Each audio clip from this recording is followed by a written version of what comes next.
These cooling-only units are made in China and are sold on Amazon. They are all Wi-Fi enabled for smartphone control as well as being compatible with Alexa and Google Assistant voice commands. All of the units use environmentally friendly are 32 refrigerant and 115 volt power, but they have a very minimal guarantee. They have only a standard washable filter which does not do much to keep the unit clean or to improve the room's indoor air quality. They have an eco mode where the fan is turned on and ran for 1 minute every 5 minutes to sample the room air temperature. Then, if the air temperature is above the set point, the compressor is turned on.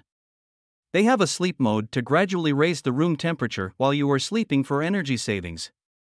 The CW2 models are available in 6000, 8000, or 10,000 BTU sizes and have a 12 ER efficiency. The CW4 units are available in only one size, 8000 BTU, and have a 15 ER efficiency. They feature inverter compressors for much quieter operation with a sound level rating just above that of a light rain. They have vertical swing louvers for better circulation of the cool air throughout the room.